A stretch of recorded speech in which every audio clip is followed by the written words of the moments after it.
I'm just kind of bored, so you know, why not? I'm just gonna show you my video game collection stuff, because why not? So starting off, these are all of just the kind of loose consoles I have, the ones I don't have plugged in or any of my handheld consoles. So this is technically my brother's PS4, but he never took it with him when he moved out, and he's been back here multiple times and has never even mentioned it, so unless he says otherwise, I'm just gonna say it's mine. This is my Xbox 360, which I do have plugged in sometimes for games that aren't backwards compatible, mostly stuff like Guitar Hero, but mostly I just keep it here. This is my Xbox One, which has been made completely irrelevant by that thing that we'll get to later. This is my Wii. I still do use it quite a bit, but again, not enough to warrant being plugged in. My GameCube, I sold the only two GameCube games I had a while ago because I didn't want them, which I kind of regret because they were pretty expensive and I sold them for pretty cheap, but I don't even have any cords or plugs for it, and I gave the controller to my friend. This is my DS Lite. It's the friggin', I guess, suspension for the screen doesn't work, and it's kind of shitty, but it works. And this is just where my 3DS XL is, which with all my DS and 3DS games besides the ones I have cases for. So these are the consoles that I use enough to warrant just having plugged in all the time. First is my Switch, technically my stepdad's Switch, but I use it all the time and he never uses it and he's just fine with me keeping it here. I'm not trying to say it's mine because it's not. It's definitely his, but I just always have it plugged in here because he doesn't mind and I use it a lot. If I ever move out or something, I'll get my own, but I'm just gonna include this as part of my collection, I guess.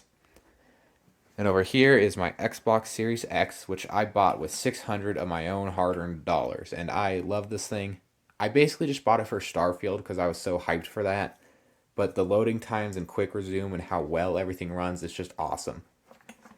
And this drawer, which should be used for socks, I am using for just a random assortment of controllers.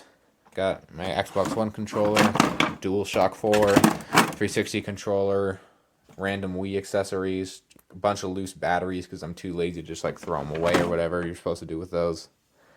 Yeah, this is just kind of where all my other stuff is.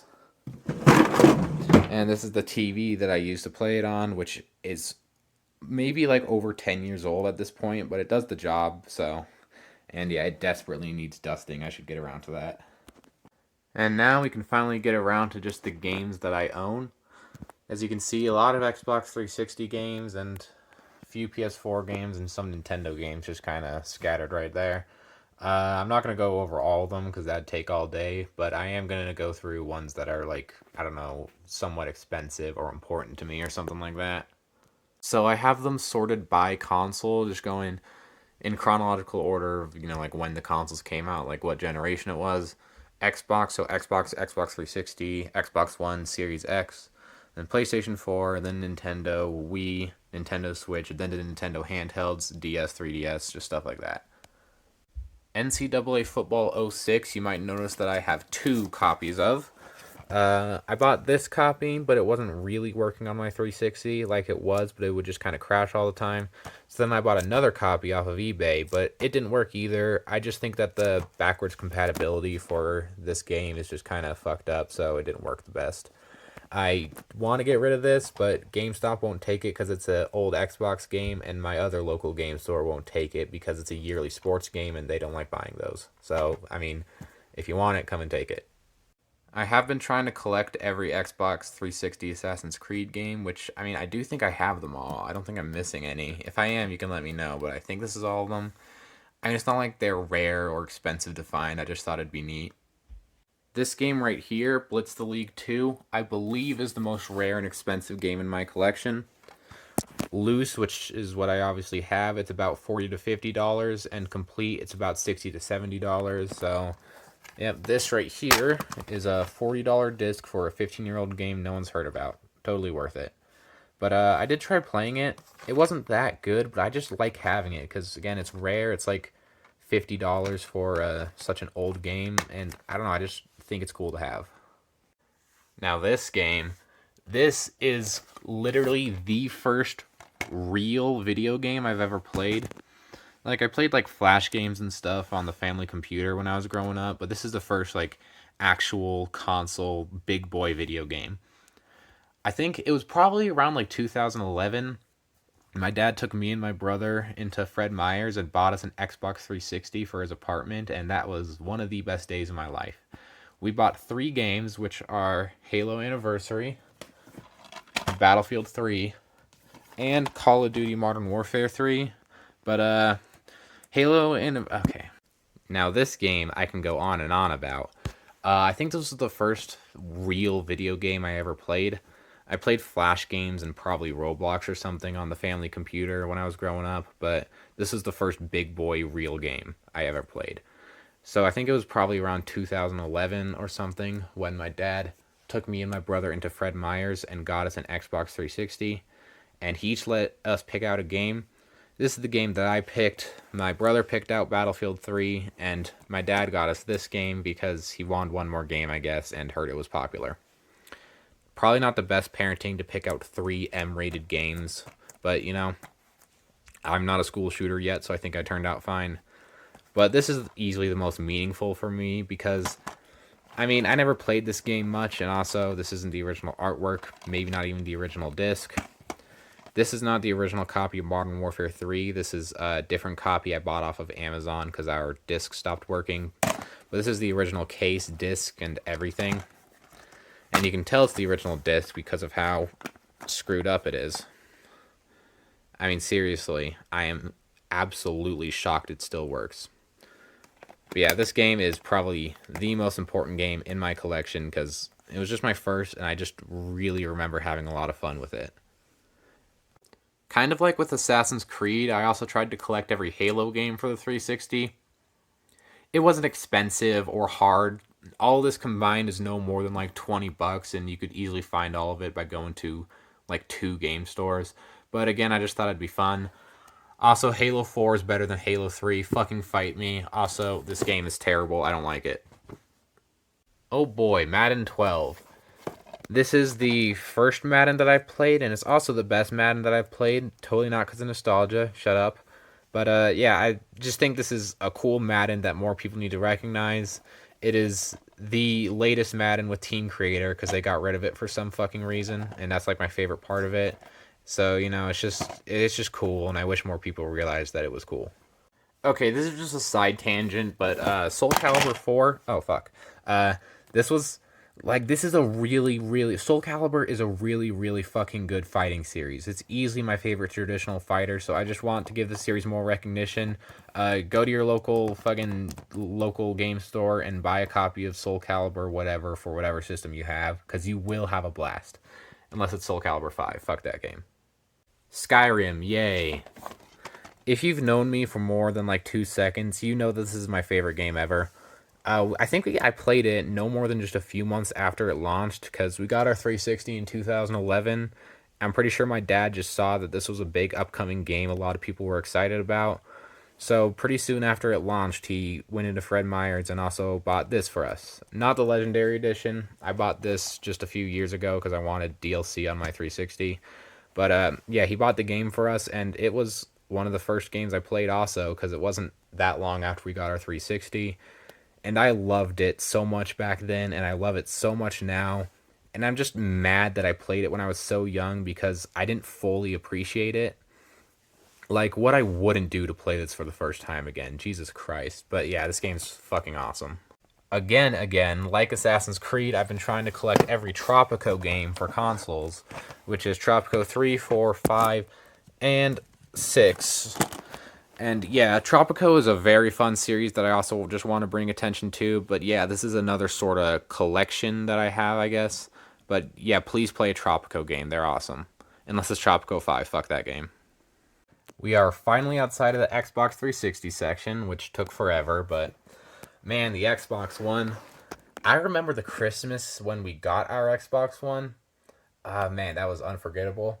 So we each got a game for Christmas, but every game that we got were Xbox One games that we weren't able to play on our 360. So we were like, oh man, we can't play this. And my parents were just kind of, oh, well, guess we'll return it then. but you should open your next present. And they set down a big box in the middle of the room. I really should have seen it coming because seemed super obvious, but I didn't. And if you haven't picked up on it, that big box was an Xbox One, which that was an unforgettable experience. I think to this day that was my favorite Christmas ever. Like just the Xbox One, just how it looked, even though it honestly looks kind of boring, and just like the whole sound it made when it was booting up, like the laser sounds. I thought that was so cool. And man, yeah, that was just awesome. This game in particular was a nightmare because, we all liked Skyrim, so when Special Edition was coming out, my dad decided to get it for us because he's awesome. But there was some sort of complication when it arrived at the UPS facility in town, so we decided to just go there to pick it up ourselves. But they wouldn't let us for some reason. Like, we were just like, hey, this is our game, can we get it? And we had, like, I don't know, they just didn't let us, even though we could prove that it was ours. So we just had to wait an extra, like, week for it to ship, even though it was already in the facility, because there was, I don't know, something going on. But, yeah, this thing's in shitty condition because my step siblings are all very irresponsible, I guess. Hey, step sibling, if you're watching this, I stand by what I said. Anyways, yeah, this is the only Xbox One game that I really want to bring attention to. But yeah. Okay, with the Xbox Series X, I just want to complain how weirdly inconsistent the cases are. Okay, so first of all, there is like two main different designs for the boxes.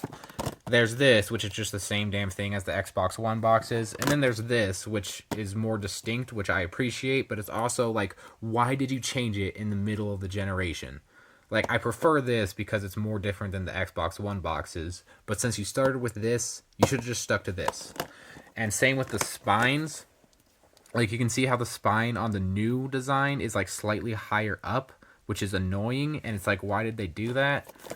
And then it's also the text in general. Like, you can see this uses the game logo, this uses a generic font, and same with the other games. Like, game logo, generic font, game logo. Why do you keep flip-flopping? Just choose one. Oh my god. And I've seen some game boxes that's just this like template, but this like background to the text is gray instead of white, and then the text itself is white, and it's just, oh my god, it is so inconsistent. It's not like I'm blowing it out of proportion to be funny. It's not that big a deal, but it's also just Microsoft. Make up your fucking mind. I don't really have much to say about the PS4 games. I ran out of space on my shelf, so I just put those right there. And also, I have 2 copies of Call of Duty World War II, each for different consoles. And also, my PS4 copy for Call of Duty World War II is currently still in my PS4. But I can't find the power cord to take it out, and trying to get a disc outside of a PS4 without turning it on is an absolute nightmare. So it's just going to stay in there for all of eternity, for as far as I know. My Wii library is pretty unremarkable. It's just everything that you'd usually see in a Wii library. This was all from my stepdad's Wii, because my Wii is also my stepdad's. I remember he used to have way more games. He used to have, like, I'm pretty sure he had a WarioWare game. He had Mario Strikers and stuff like that. But when we moved from our old house to this house, I think we just forgot to bring a lot of that. He also had a lot of games. I know he had like stuff like the Wind Waker also. I'm almost positive he had Metroid Prime. Like, there is hundreds of dollars worth of old Nintendo games, either at that house or just somewhere that we didn't bring, which I'm kind of mad about. But yeah, let's move on. My Nintendo Switch games. This is just kind of the usual suspects, but I do want to talk about this. I really liked Civilization Revolution for my DS, so I wanted to get Civilization 6, but I didn't know how to play it. I didn't even really know what Steam was back then, even though my PC can run it, so I didn't try to get it on like the PC. But I saw there was a Nintendo Switch version, and it was $30 on Amazon. So I did so much chores to be able to afford this, and honestly, this is the worst version of the game. It runs like shit, and it looks like shit, but honestly, it never really crashes. You have to deal with it looking like a slideshow in the late game, but it's honestly not that bad of a way to play. I got like 200 hours out of this on the Switch alone, so this was a worthwhile purchase. But if you are going to get the game, don't get it on Switch, because, yeah. Now we move on to the handhelds, or at least the 3 handheld games I have a case for. Rhythm Heaven This is the second rarest game in my collection. I think it's usually about $40 to $50 complete. Which, yeah, this is in really good condition, I will say. Like, this feels brand new. But yeah, Rhythm Heaven is an awesome series that I also think should get more recognition. But I would say this is probably the rarest Nintendo game that I have, and the second rarest, most expensive game I have in general. But yeah, it's pretty cool. I have nothing to say about those two, so we're just going to move on to this other miscellaneous stuff. You might notice I have 2 copies of Civilization Revolution for the DS. One of them I got with my DS when I got it for my birthday because it was one of my stepdad's old games. Again, my stepdad's way more of a gamer than I realize. But I lost my original copy, so then I bought one online. But then after the one that's online came, I found my original copy, so now I just kind of have 2, which is cool. And I have Pokemon Moon and Super Mario 3D Land for the 3DS that I bought loose because it was less expensive. But that's all I can say about those. And then these two. These, I am almost positive, aren't the original prints. Like, I bought this for $12 on eBay, and there's no way someone's going to sell this for $12 when it's usually like $100. And I got this for my birthday. I don't know how much my stepmom paid for it, but I don't think she would have paid $100 for something like this, especially since it was my first Pokemon game, so she probably didn't even know if I would like it. But yeah. That's all I can really say. My viewer retention is absolute garbage, so I don't think there's any of you still watching. But if you are, you get a gold star and a cookie, and I love you. Goodbye.